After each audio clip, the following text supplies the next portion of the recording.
Welcome to the Homeschool Together podcast.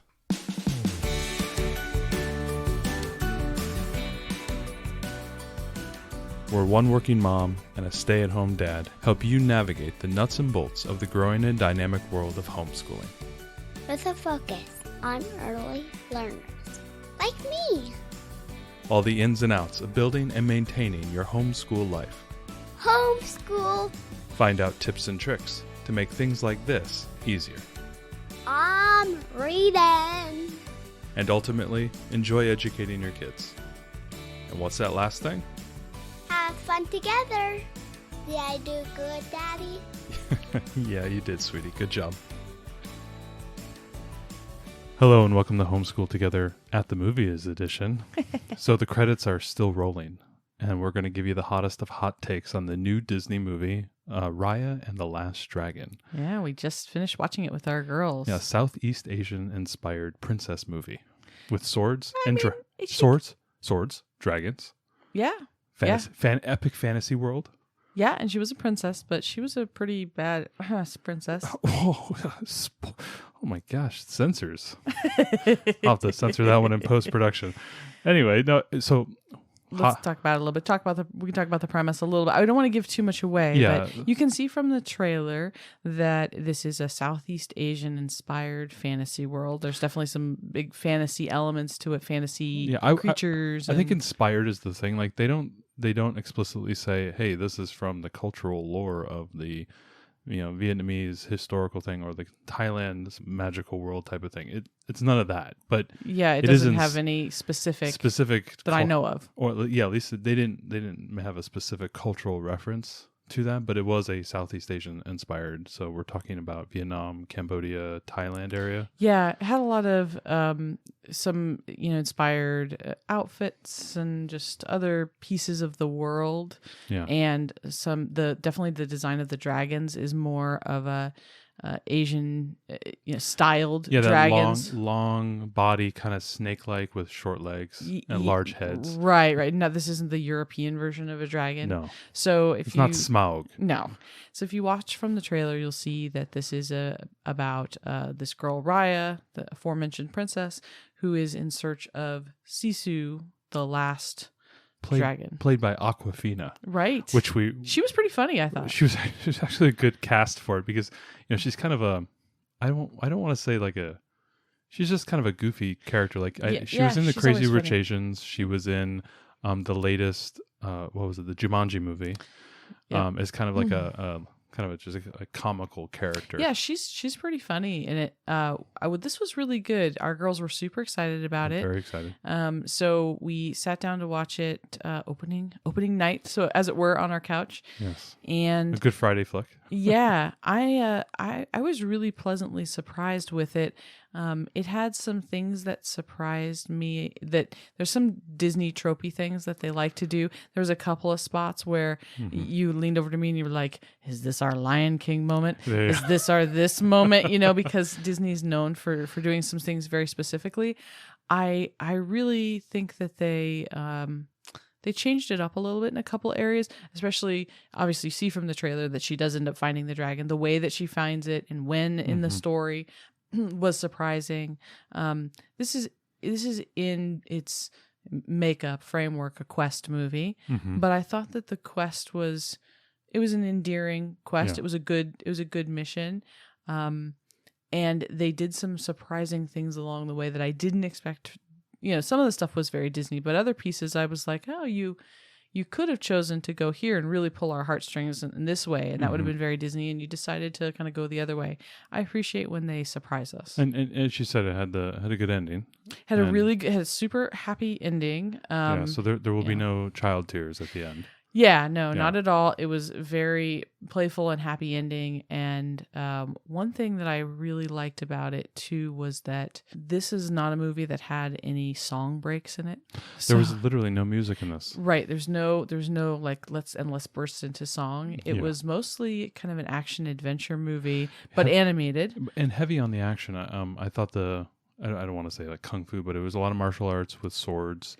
and different weaponry and whatnot. But okay, so I don't know anything about martial arts, but this looked like something that a human being could actually do. Yes. Where this was my problem It didn't with have Mulan. the Mulan. It didn't get Mulaned. Right, we Yes. watched Mulan again this last weekend with your folks, and before we started, they said, "Oh, well, what did you guys think of it when you saw it?" And we were like, "Well, it was pretty good, but it has some Crouching Tiger, Hidden Mulan stuff, Yeah, right. and it has some pieces of cloth which are seem to have Magic cloth. magic abilities of their own, right? So Yeah. they snap a long sleeve of cloth and it like wraps around a guy, and I mean, just weird stuff, and it seems to have a life of its own. I don't know how else to explain it. It's weird stuff. Yeah, they it's put under the across- guise of yeah. chi because there's so much chi. Well, They can do superhuman things, but Yeah. this didn't. didn't have any of that. It seemed like the fight scenes and things were something a person could actually do. Well, and I thought the fight scenes and a lot of the action sequences were wonderfully choreographed. Even had some, I don't know how to say it, but like a little bit of a shaky cam, almost as if it was like a real world camera movements, as if somebody were holding the camera, even though we know this was an animated. And I actually, during a slow part, I quickly looked up on my phone to see if they did any live action capture on this. So that's a technique where they'll put someone in a dot suit on a sound stage, and they'll have a real camera filming them, and then they overlay that in the digital world. This was done a lot in a lot of Lord of the Rings stuff, the Hobbit movies. They did a lot of this. It's a common technique now to kind of, Avatar I think did it the best. Yeah, they really did. Where Cameron brought the people into it. Also, they're doing this technique, actually, believe it or not, on a lot of animated children's shows. There's a few children's shows that actually use the live capture to do the animation, and they can actually render in real time. So people, as they're directing it, they can actually do this. I thought they did that here, and they did. So they actually took some real care to actually make it feel very real and authentic. Very real. And I thought the action sequences were really great. Also, for me, I love the visuals. So I don't know if most of you guys probably have seen, like Endgame or like Avengers Endgame and things like that. There's a lot of like darks and lights. There's a lot of light and shadow play, especially a lot of like dark, brooding shots with like really hard, strobing lights coming through with like mists and dust and stuff. And those just create very beautiful visuals. And I can really appreciate that. And they did that a lot through the movie. And so I really, for me, I like that style. There's a bunch of old realistic kind of landscape painters that did kind of like epic fantasy style paintings in the 1800s. And I really like that style. And you're starting to see that kind of be brought into modern animated movies. I think Endgame did that really great at the last battle scene where it was like this heavy dark and heavy light, and it's just has a lot of like visuals and symbolism in there. And so I thought this movie really captured that really well. There were a bunch of scenes in there that I really like. It kind of catches your breath. You're like, wow, they did a really good job here. Yeah, there were some really great visuals in this. I liked that because, with it being a fantasy world and having to set up these 5 different groups of people that were all kind of warring, they did a really good job of explaining that in such a way that our 5-year-old completely understood what was going on. And this is one that this story has a lot of side characters in it, and you don't know the names of most of them, and it doesn't really matter. They did a really good job at like telling their backstory in like a few lines of dialogue, right? A couple shots, and you knew who they were, and it didn't really matter that you didn't know their name because they were side characters, but you knew kind of what about them. And she assembled her fellowship along the way, as as typical with a quest. Yeah. You know what I really loved too was the whole meaning of it. If you look at like other Disney princess movies or different things, I mean that there's just, I don't know, it's such a good versus evil thing. Moana did it the best, I think, so far. Moana did. I do think Moana that ending still gives me shivers. It was superb. But this was great. This was something our daughter could really get behind, right? The whole theme of this is forgiveness, trust, love, working together. Yeah. That's all those themes are wrapped up. It's something a 5-year-old was totally like, she understood, everybody needs to work together and be peaceful and all those things. I loved that theme that she could so easily wrap her brain around. And there was some tension in there. There were some tense moments. I know, our oldest was kind of like, she gets really excited. Yeah, starts screaming at the screen. You gotta go, run. And she gets really animated, starts yelling at the screen. And you could tell she was really getting into it, but without being too fearful. No, she wasn't afraid of anything. And the 2-year-old was interested for the first 45 minutes until she had to go to bed. But she she was into it as well. So it kind of had great colors, a lot of action. There was nothing that was questionable or would have made them fearful or anything. There was no blood. There's nothing like that. Hacking stuff. There's some sword play, but that was about it. And a little bit of like physical violence, like there was a couple punching scenes and stuff like that. But other than that, very simple, and I liked there was no music. I was worried that we were going to start getting frozen. All of a sudden, they were going to break into song. I love a good musical, but this didn't have the right feel of that. This wasn't that playful, right? So this is a little bit kind of a fantasy dystopian a bit because of the state of the world, and I don't think that would lend itself very well to a musical. So I appreciated that this didn't feel that they had to go full Disney and do any kind of any kind of music. This felt to me more Pixar-ish than Disney-ish. I mean, Pixar's always a little bit more playful. This was more intense. This felt more like DreamWorks. This felt more like a. Oh yeah, you're probably right. Like if you enjoyed the dragon movies, yeah, like How to Train Your Dragon. If you liked those, and DreamWorks did all those, and they're highly reviewed. Those were always like in the 90% tomato rating, so pretty much widely, hailed as good movies. This felt like that, where there was like a lot of tension with some comedic effects, no music. Really just this quest fantasy story. If your kid liked those stories, they're going to definitely like these. Yeah, I mean, I think this was great too. Our girls loved that it was a girl main character. It was all girls, yeah. Yeah, well, no, there was boys in the ensemble. On the ensemble, in the fellowship. But the main characters were all female in this.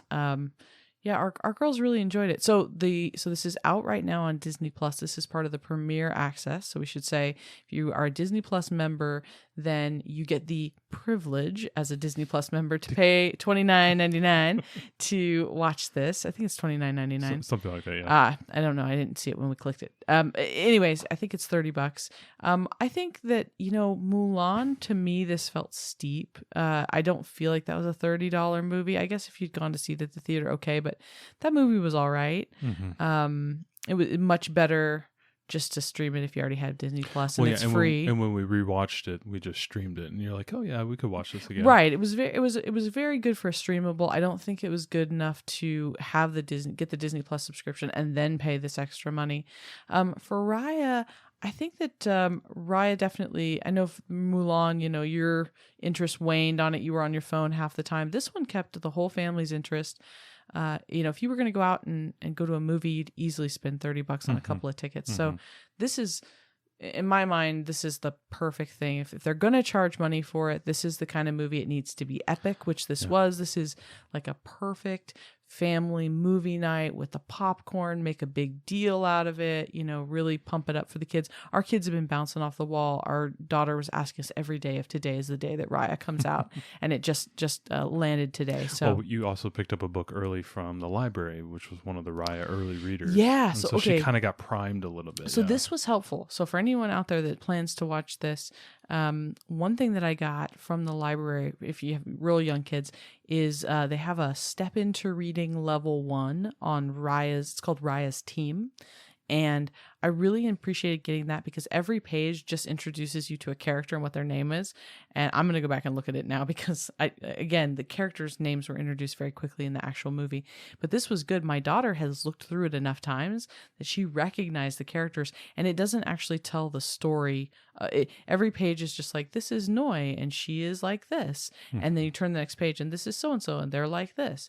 And at the end, it's like, this is Raya's team and they all help her to succeed kind of thing. So it doesn't give away any spoilers of the movie at all, but it does tell you who all the characters are.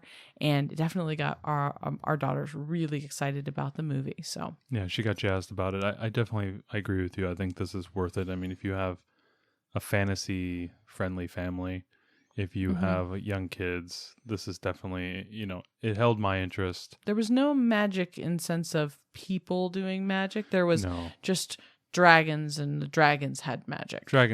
Yeah. But the people there's no sorcery or any of that kind of stuff. So if you're dragon friendly, if you're, into fantasy, if you like a little bit of action, little martial artsy type of sword play, this is a good thing. And so it held my interest, and that's a tough one to do because, unless it's a Pixar movie, I'm like, okay. Yeah, animation can sometimes get me, but this didn't really have many down scenes. I mean, there was ups and downs. It did a good job of balancing action with then slower scenes, to give you a moment to breathe, kind of thing. And I think the tomato rating right now is in the upper 90s. Yeah, I think it was this is like the perfect family movie, Friday night movie night to get pumped up about, since we can't go out to the theater. I would have, if this were not in the middle of a pandemic, I would have taken our daughter to see this at the theater. I think so, yeah. We probably would have taken both our kids, maybe not the youngest one, but we would have definitely gone and paid the money to go see this in the theater. Yeah. And because she was that excited about it. So I think it's easy one to make a big movie night out of, and get access to it. For those of you who don't want to spend the extra monies for this, I think it's going to come out on Disney Plus for regular Disney Plus subscribers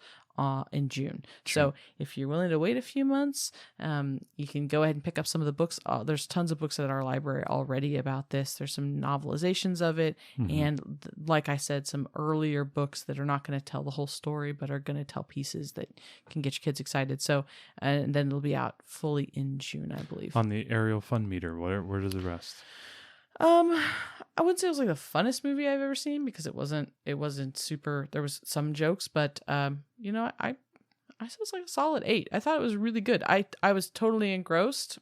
I was excited to watch it with the girls, and it was fun. It didn't make me too sad at any point, which sometimes these movies, right? Like when Up is the perfect example, right? That we watched it in the theater and wrecked me.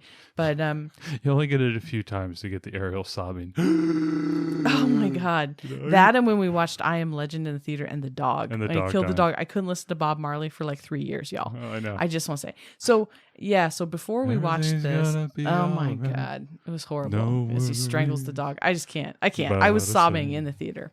So before we watched this movie, we were waiting for you to come downstairs. We watched a short that was some award winner, and it was called Wind Up, I think. And it was about a dad who had a little wind up musical instrument, and his daughter was in a coma, and it was her dreaming through the coma. And yeah, the girls wanted to watch it, and I was like, I don't think this is a mommy movie. I don't think this is a mommy show. It was on YouTube, and they were. I said, I think this looks sad, and they were like, no, it's gonna be good. Autumn's like, no. And they were like, no, this is going to be good. Our daughter was like, don't worry about it, Mommy. It's not going to end bad, I'm like, I don't know. This kid is in a bed. Her head's all wrapped up. She's on breathing. It's an award winner. It's an award winner. I was like, I don't know. Anyway, it was a very sweet thing. At the end of it, she did wake up. This little girl did not die, but I was still totally wrecked, right? And I feel like Tiny Tim, who did not die, right? But I just feel like I'm so sensitive now as a mother. I was never like this before having children, but now I see anything where a kid is hurt or crushes it crushes me. So that was kind of one of the things with this being a dystopian that I was worried about. Was like, okay, even if this goes well in the end and they manage to unbreak the world, a lot of people had to die. And I was like, I don't know if I'm ready for this emotional toll. But I have to say, I didn't feel there was always that they held up the opportunity for it to be redeemed, and it never took it too dark for me. So I definitely give this a good high fun rating, because it never took me to a place where I felt like weepy, which I really appreciate, because these animated movies that we watched Soul not that long ago, and Soul was good, and it won the Golden Globe for Best Movie, right? And it was great, but I don't know. I do want an animated movie to move me, I guess. I just don't want it to move me that much that I'm crying in the middle of an animated movie in front of my kids. Move you to tears. Yeah, why do they all have to get me in the feels? All right. So I appreciated this. I enjoyed it. It was fun. Should I say it? Okay, so I have a theory that most of us who are in our late 30s, early 40s grew up watching Pixar movies and animated movies. We were there. Animated movies in general, not just Pixar. And so the people who started watching these animated movies now have children who are then now watching these movies. So these parents grew up watching Toy Story and Bug's Life. And well, we were there for all the big Disney hits, right? Your Sleeping Beauty, Nemo, or I'm sorry, Little Mermaid, Beauty and the Beast, Lion King. We caught the tail end of that run, and then we caught the rising tide of the animated digital movies. animation. And so I have a feeling that Pixar is making movies these days to go like a dagger to the heart. Oh, God, they do. So like Inside Out was the perfect example of this.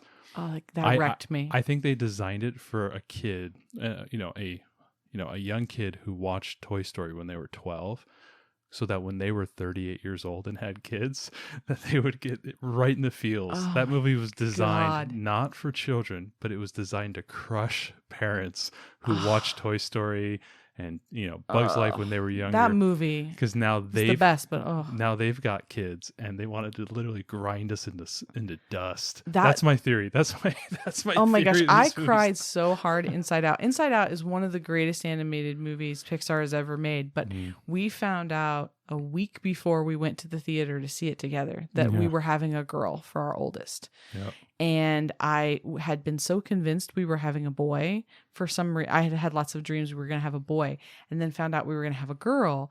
And I've had lots of problems, as many people probably have, with their moms over the years and things. And I just had a lot of emotions built up in having a daughter that I kind of wasn't ready for. I'd wrapped my brain around having a boy. For whatever reason, pregnancy brain. And now all of a sudden we found out we were having a girl, and I had a lot of mixed emotions about, am I going to be a good mom to a girl? Am I going to screw this up? Am I, all those worries that you have, and have all these pregnancy hormones. And then we go see Inside Out. Oh my God. I was decimated. I remember us walking out of the movie and you saying, wow, boy, it's amazing what they can do with animated movies to make a movie that's this complex and sophisticated. I was like, yeah, it was great. I mean, I just was like, the sobbing. It killed me. And actually, when that movie came out, it's one of the ones we didn't buy right away because I was like, it was too soon. It was too soon for me. It's taken years for me to watch that without crying. Yeah, it hits a little too. It hit close, and that's my theory is that they designed them because they know the people who are taking their kids to those movies grew up watching those. It's like Toy Story 3, right? Well, with the fire sequence. But you know what I think it is more than that? I think it's that they are us, right? Yeah. The animators who were animating on, Inside Out were 31 years old like we were, right? And just crushing. They grew up in the same time period we did. And so I don't know that it's so much that we're the target audience, is that it's made by people that are our age and went through that golden age of animation in the 90s and early aughts. Yeah. So no, I don't think Raya was to that level. No, I don't think so at all. It's almost it's almost a requirement for like a Pixar movie now to like literally stab you in the heart. Right. Gosh, they all do. Like, I just think that's emotional. I think that's just like, I think that's just them flexing sort of like Neo at the end like of the Oscar, the Matrix. Here's our storytelling, bow, bend the knee to us. Well, they're that type making of thing. like Oscar level, right? I feel like they know every movie they're making needs to win the Oscar as the best movie. Yeah. And every movie they make has to raise the bar. And I think they're trying to go for best picture, not best animated. Like they pull out the dramatic stops, and they have some really inventive and different ideas, which I appreciate. But sometimes you like a movie like they haven't put it all like together. This. They haven't put it all together. Like I always remember something like Up. Like the first 10 minutes are just soul crushing. I thought that where they got closest might have been WALL-E, but I really thought the ending. WALL-E was so good. I really thought the ending dragged a little, and it just kind of became cliche at the end. Like WALL-E was so close to being the perfect movie, and it just kind of like they lost it at the end. They were driving, and they said we're gonna win the best picture, and then we're like, nah, we'll just take best animated right at the end when they made that left hand turn. I know they're gonna do it. They're gonna come in with a movie. It's going to be 100% tomato rating. People are just going to die for it. It's going to just be crushing. It's going to be emotional. It's going to be funny. And it's just going to be the perfect movie. And I know they're going to do it one day.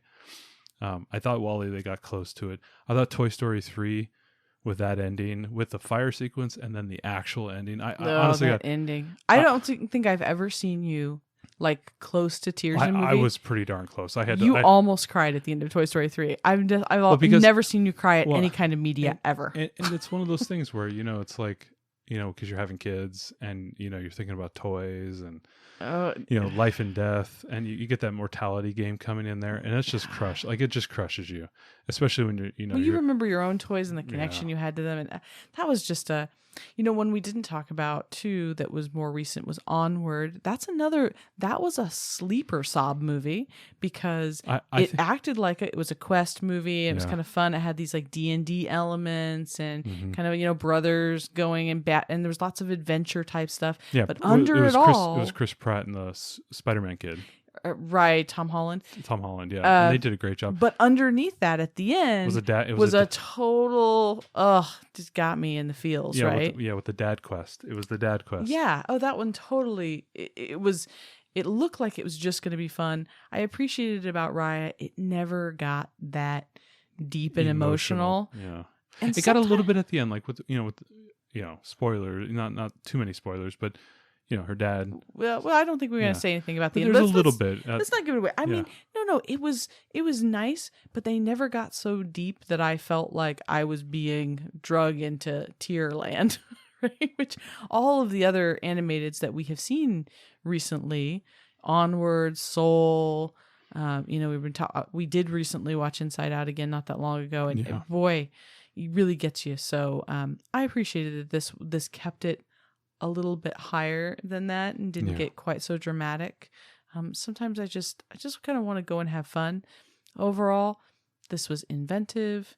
It was fun. It kept our girls' attention. It had a really good message that we can use and remind them of, this was a great thing. Trust people. Trust people and work together and kindness and all that kind of stuff. It was all good messaging and didn't hit me quite so hard in the feels. And they had to finish it during the pandemic. They were working from home when they finished it this year. They did a great. You would have never known. This is a total summer blockbuster type animated movie. You would have seen. They would have crushed it in the theaters if they would have been able to release this in a normal year. Oh yeah, absolutely. I totally agree. This would have been a big movie, and it'll obviously be on the short list for Best Picture Animated Picture next year. So definitely get it. If you get a chance, check it out. We think it's worth it. $30.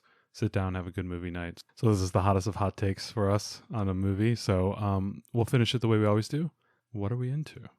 So we're into a YouTube channel, and I will post it in the show notes. Is this the one all about dressing up? It's about getting dressed. It's about getting dressed, putting on those clothes. So our daughter, but not any clothes.